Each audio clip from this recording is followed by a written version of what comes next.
تو سلطان نے بڑے ہی سخت لہجے میں اس کے سلام کا جواب دیا تھا۔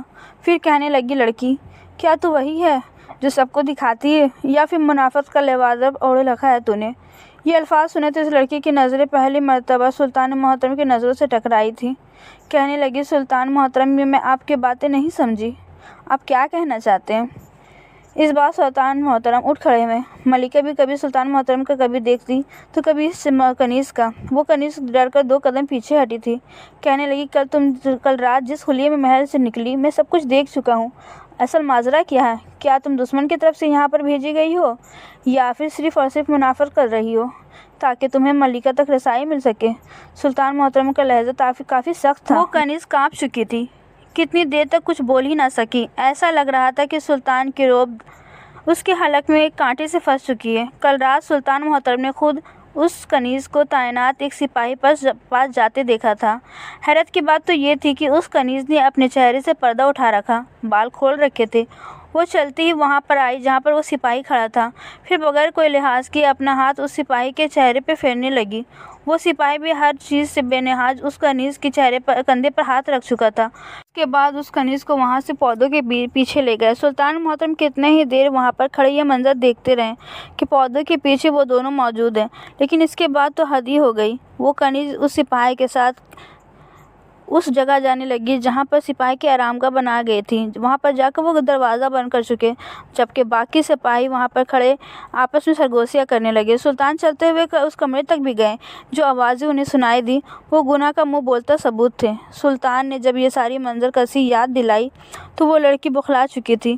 اگلے ہی پل سلطان کے قدموں پر گر کر ہاتھ جوڑ کر کہنے لگی کہ سلطان محترم، کوئی بھی سخت فیصلہ کرنے سے پہلے میری بات مکمل سن لیجیے گا۔ سلطان محترم اس مرتبہ کافی سختی سے کہنے لگے، جب تو اس کردار کے مالک ہیں تو پھر یہ پردہ اور عبادت کیسا؟ کیا تم گناہ کر کے خدا کے حضور عبادت کر کے یہ سمجھتی ہو کہ تمہارے گناہ بخش دیے جائیں گے؟ ایسا ہرگز نہیں ہوگا۔ جب تک تم سچے دل سے توبہ کرے دوبارہ اس گناہ کے جانب رخ تک نہیں کرتی، تب تک تمہارا وہ گناہ کبھی بھی معاف نہیں ہوگا اور نہ ہی تمہاری یہ باتیں قبول ہوگی۔ سلطان کے منہ سے جب یہ باتیں اس کنیز نے سنی تو ہچکیاں باندھ کر زار و قطار رونے لگی۔ کہنے لگی، سلطان محترم، میں با کردار اور پاک دامن لڑکی ہوں۔ اسی وقت کسی نے شاید اس سپاہی کو خبر کر دی تھی۔ وہ بھاگتا بھاگتا دربار میں آیا، ہانپتے ہوئے سلطان کے سامنے جھک کر کہنے لگا، سلطان محترم، میں معذرت خواہ ہوں، مگر اس کنیز کو کچھ سزا مت دیجیے گا۔ اس سپاہی کو اس کنیز کے حق میں بولتا دیکھ کر سلطان کے ماتھے پر بل پڑی۔ پھر جو حقیقت ان دونوں نے بتائی سن کر سلطان کی آنکھیں پھٹی کی پھٹی رہ گئیں۔ وہ دونوں وہاں پر بیٹھے سلطان اور ملکہ کو مکمل بات بتا رہے تھے، جسے سننے کے بعد سلطان نے ان دونوں کو وہاں سے جانے کو کہا اور پھر وہاں پر اپنے سپاہی کو بلا کر کہا کہ اس بازار میں جاؤ اور اس شخص کو لے کر آؤ جس نے اس کنیز کو بیچا تھا۔ اس بازار میں جاؤ اور جا کر اس شخص کو لے کر آؤ جس نے اس کنیز کو بیچا تھا۔ سپاہی فوراً سرپٹ گھوڑے دوڑاتے وہاں سے نکل چکے تھے۔ کچھ ہی دیر بعد وہ شخص سلطان محترم کے دربار میں حاضر تھا۔ ہاتھ جوڑ کر سلطان کے بارگاہ میں آیا اور کہنے لگا، سلطان محترم، مجھ سے کون سی غلطی سرزد ہو گئی جو آپ نے مجھے یہاں پر بلایا ہے؟ کیا میری بھیجی گئی کنیز نے کوئی غلطی کر دی؟ اتنا سننا تھا کہ سلطان محترم نے ہاتھ کا اشارہ کیا۔ ایک جانب سے وہ کنیز اور سپاہی دونوں نکل کر سامنے آ چکے تھے۔ وہ شخص نے جیسے ہی کنیز اور سپاہی کو دیکھا تو اس کا رنگ اڑ چکا تھا۔ ایک دم سے اس کی رنگت سفید پڑنے لگی تھی، گویا اس کی بہت بڑی چوری پکڑی جا چکی تھی۔ وہ گھبرا گیا، مگر سلطان نے گستاخ لہجے میں کہا کہ بتاؤ، اس لڑکی کا تم سے کیا رشتہ ہے؟ کیا لگتے ہو تم اس لڑکی کے؟ اگر تمہارے الفاظ میں جھوٹ کی ذرا سے بھی آمیزش ہوئی تو میں یہیں پہ تمہارا سر تن سے جدا کر دوں گا۔ وہ شخص کانپ اٹھا تھا، گھبراتے ہوئے کہنے لگا، سلطان محترم، ہمارے خاندان میں بیٹی کو اچھا نہیں سمجھا جاتا تھا۔ نہ صرف بیٹی بلکہ بہن کے لیے بھی دل میں نفرت ڈالی جاتی۔ میں اکلوتا بیٹا تھا جس نے اپنے باپ کے نسل کو آگے بڑھایا، لیکن میری 4 بہنیں تھیں۔ بچپن سے ہی میری دادی، میری والد اور وقت آنے پر میری والدہ سبھی میری بہنوں کو منحوس کہا کرتی تھی۔ ان کی دیکھا دیکھی میں نے بھی اسے منحوس سمجھنے لگا تھا۔ اس کی وجہ یہ تھی جب بڑی بہن کی شادی ہوئی تو اس کے شوہر کا تجارتی سامان ڈاکو لوٹ کر لے گئے اور اس کے شوہر کا بھی قتل کر دیا۔ بیوہ کا دھبہ لے کر واپس میکے آ گئی۔ اس کے بعد میری دوسری بہن کی شادی ہوئی۔ دوسری بہن کی شادی کئی سال گزر گئے مگر وہ اولاد ہی پیدا نہ کر سکی تھی۔ یوں اس کے شوہر نے اسے تشدد کر گھر سے نکال دیا تھا، خود دوسری شادی کر لی اور میری بہن کو یہ کہہ کر میکے بھیج دیا کہ ہمیشہ تم میرے نام پر ہی بیٹھے رہو گی، یہی تمہاری سزا ہے۔ تیسری بہن غیر برادری کو پسند کرتی تھی، اسے شادی کرنا چاہتی تھی، مگر جب میری دادی اور والد نے انکار کیا تو اس کی شادی اپنے خاندان میں کروانے لگی تو وہ اس قدر ہردمی میں اتر آئی کہ اس نے اپنی جان لے لی۔ علاقے میں ہم بدنام ہو کر رہ چکے تھے۔ پہلے تو میری ماں اپنی بیٹیوں کی طرفدار تھی، لیکن ان واقعات کے بعد وہ اپنی بیٹیوں کو بھی منحوس کرنے لگی۔ میری دادی، میرا باپ اور میرے ماں سب مر گئے، مگر میرے سر پہ ان چاروں کا بوجھ ڈال گئے۔ چھوٹی بہن کو جیسے تیسے میں رخصت کیے، لیکن اس کا شوہر دوسرے شہر میں کاروبار کرتا تھا۔ پیچھے اس بہن کا شہر اس پر بری نظر رکھنے لگا۔ ساس بھی کچھ اچھی اخلاق کی مالک نہ تھی۔ ایک مرتبہ اس کے دیور نے اس کی عزت پر ہاتھ ڈالنا چاہا تو یہ روتی روتی واپس یہیں پر آ کر بیٹھ گئی۔ میں اپنی بہنوں پر شدید تنگ آ چکا تھا۔ میں لونڈیاں بیچنے کا کام کرتا ہی تھا۔ سلطان محترم کے چہرے پر جلال آ چکا تھا۔ کہنے لگے، کیا تمہیں ایک مرتبہ بھی شرم نہیں آئی؟ تم نے اپنے بہنوں کو پیسے کے لیے بیچ دیا۔ خدا تمہاری غرض کرے۔ زمانہ جاہلیت کی بھی سوچ کو ہمارے پیارے نبی حضرت محمد مصطفیٰ صلی اللہ علیہ وسلم نے ختم کیا۔ بیٹی کو جو مقام دیا شاید ہی کسی مذہب نے دیا ہو، مگر تم خود کو مسلمان بھی کہتے اور اس قدر جاہلیت پہ اتر آئے۔ ایک مرتبہ بھی تمہیں غیرت نے تمہیں نہیں للکارا؟ جو تم اپنی ہی غیرت کو بازار پہ بیچ رہے تھے، وہ شخص رو رہا تھا۔ سلطان کے سامنے ہاتھ جوڑ کر کھڑا تھا۔ پیچھے کھڑی وہ کنیز اور سپاہی سر جھکا کر کھڑی تھی۔ پردے پہ موجود کنیز ابھی بھی رو رہی تھی۔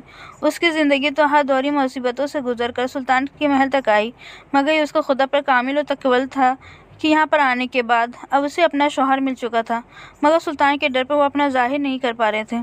سلطان محترم نے اس شخص کو جیل پہ قید کر دیا اور کہا کہ جب تک تمہیں اپنے گناہوں کا احساس نہیں ہو جاتا اور اپنی بہنوں سے معافی نہیں مانگ لے، تب تک تجھے آزاد نہیں کیا جائے گا۔ کچھ روز تو وہ شخص جیل میں رہا، مگر شاید اسے ہدایت مل چکی۔